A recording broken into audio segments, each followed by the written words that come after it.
देखिए हमारा है ऑडिटर्स अपॉइंटमेंट एंड रेम्यूनरेशन, इसके बारे में भी जानकारी रहेगी किसमें, डायरेक्टर्स रिपोर्ट में।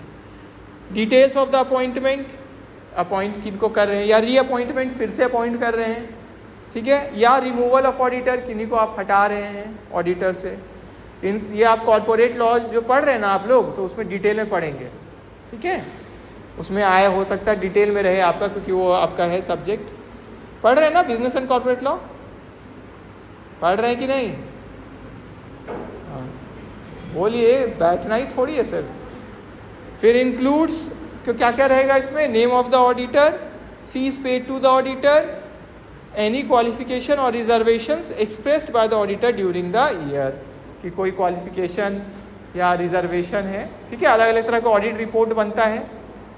एक होता है क्लीन ऑडिट रिपोर्ट, जिसमें ऑडिटर को क्या बोलते हैं कि मेरे हिसाब से सब ठीक पाया गया।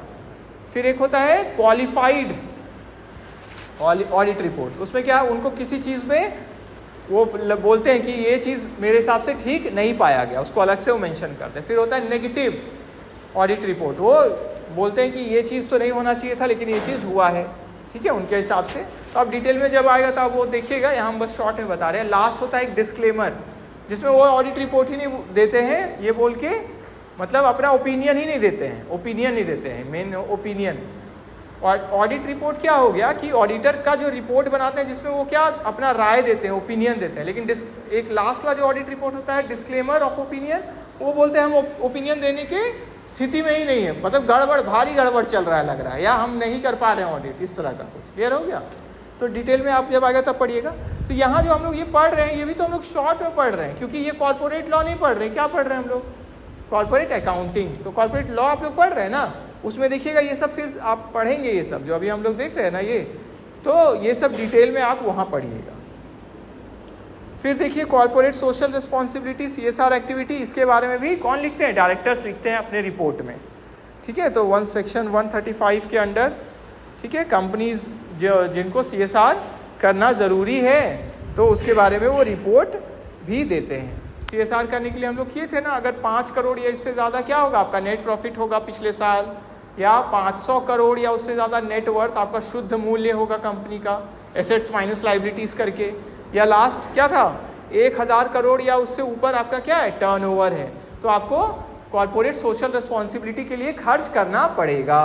कितना खर्च करना पड़ेगा? पिछले 3 साल का एवरेज प्रॉफिट का जितना आएगा उसका कितना %? 2% आपको खर्च करना होता है। किस एक्टिविटी में? CSR activity. जैसे गरीबी हटाने के लिए या शिक्षा के लिए, तो हमारा कंप्यूटर लैब है ना, उसमें है ना मेकॉन के द्वारा, ONGC के द्वारा ये स्पॉन्सर्ड है।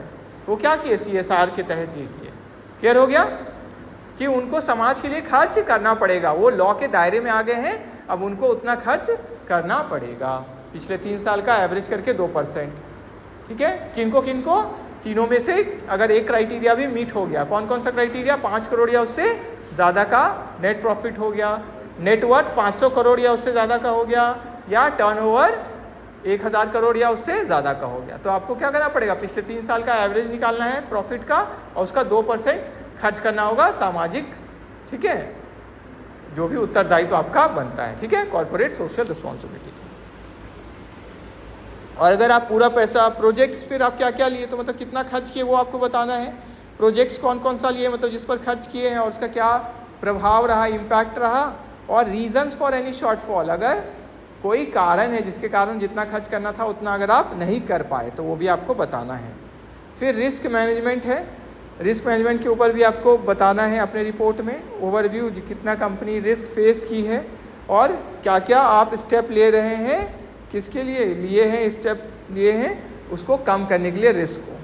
इसके अंदर रिस्क का अलग अलग इंक्लूसन है, जैसे फाइनेंशियल रिस्क है, जैसे market risk, credit risk, liquidity risk, फिर ऑपरेशनल रिस्क जैसे supply chain disruptions, cyber security threats, ये ऑपरेशनल रिस्क के अंदर आ गया। और स्ट्रैटेजिक रिस्क के अंदर क्या आ गया? कंपटीशन, या कोई लॉ में चेंज आया है, रेगुलेटरी चेंजेस। ये सब हम लोग क्या देख रहे हैं, अलग अलग पॉइंट्स जो किसके अंदर शामिल रहेंगे? Board report. वो लोग क्या करेंगे बोर्ड रिपोर्ट में? इस चीज़ों के ऊपर बताएंगे। क्लियर हो गया? मतलब लिख के देंगे। क्लियर है? क्लियर है सबको? ठीक है। फिर देखिए conservation of energy, technology absorption and foreign exchange earnings, इसके बारे में भी रिपोर्ट में रहेगा। आप क्या किए हैं एनर्जी के लिए, ठीक है, स्टेप्स क्या लिए हैं टेक्नोलॉजी का एब्जॉर्प्शन के लिए, और फॉरेन एक्सचेंज अर्निंग्स कितना हुआ, और बाहर आपसे कितना खर्च हुआ है, ये बाहर गया है। फिर significant events after the end of the financial year, कुछ इंपॉर्टेंट इवेंट हो गए जो 31 मार्च के बाद हुए हैं, ठीक है, तो वो आपको किस में शामिल करना है, डायरेक्टर्स रिपोर्ट में, ठीक है, तो वो उसके बारे में बताना है, ठीक है। तो एनुअल रिपोर्ट के इशू होने से पहले जो हुए हैं, लेकिन 31 मार्च के बाद जो हुए। एग्जाम्पल में मर्जर, अगर किसी कंपनी से में मर्ज हुआ है, ठीक है, मर्जर हुआ है, अगर आपका एक्विजिशन या डाइवर्चर्स हुआ है, कुछ बेच दिए आप अपना इन्वेस्टमेंट्स, ठीक है। फिर लिटिगेशन आउटकम्स, किसी केस का निर्णय आ गया है तो उसके बारे में बताइए। फिर मेजर इन्वेस्टमेंट्स और डाइवेस्टमेंट्स, आप कहीं इन्वेस्ट किए हैं बड़ा अमाउंट, या आप कोई अपना ही प्रॉपर्टी या एसेट्स बेचे हैं। फिर है subsidiaries, associates and joint ventures, इसके बारे में भी आपको बताना है। आपकी कोई कंपनी सब्सिडियरी है क्या, ठीक है, मतलब आप किसी कंपनी में 50% से ज़्यादा इक्विटी शेयर्स लिए हैं उसका, या आपको अधिकार मिला है उनके मेजॉरिटी बोर्ड ऑफ डायरेक्टर्स को अपॉइंट करने का, मतलब कोई भी कंपनी जो आपके अंडर है उसके बारे में आपको डिस्क्रिप्शन देना है। जॉइंट वेंचर्स के बारे में भी आपको बताना है, ठीक है। तो जॉइंट वेंचर क्या होता है, इसका लॉ के हिसाब से हम लोग देखते हैं कि किस कैटेगरी में आएगा। ये कंपनी आपकी सब्सिडियरी हुई क्या, या जॉइंट वेंचर हुई, या एसोसिएट हुई, तो अलग अलग तरह की कंपनी है, वो उसका रूल है, उससे हम लोग डिसाइड करते हैं। जैसे आपको एक रूल बताया ना, 50% से ज़्यादा आप किसी कंपनी का इक्विटी शेयर्स ले लिए तो उस कंपनी के आप क्या कहलाएंगे, होल्डिंग कंपनी, वो कंपनी आपकी क्या कहलाएगी, सब्सिडियरी कंपनी। क्लियर है। इसी तरह जॉइंट वेंचर कौन कहलाते हैं, एसोसिएट कंपनी कौन कहलाते हैं, ये सब का भी क्या है, पैमाना है, मतलब रूल बना हुआ है। इतना से इतना % आप इन्वेस्ट किए हैं तो आप ये कहलाएंगे, इतना से इतना किए हैं या एग्रीमेंट इस तरीके का हुआ है तो आप ये कहलाएंगे। तो इसके अंदर क्या क्या आता है, फाइनेंशियल परफॉर्मेंस कैसा रहा सब्सिडियरी का, नेचर ऑफ बिजनेस जो कौन कर रही है, सब्सिडियरी कर रही है, और कुछ आपका इम्पॉर्टेंट ट्रांजैक्शंस हुआ है अगर सब्सिडियरी कंपनी के साथ तो उसके बारे में भी आप बताएंगे।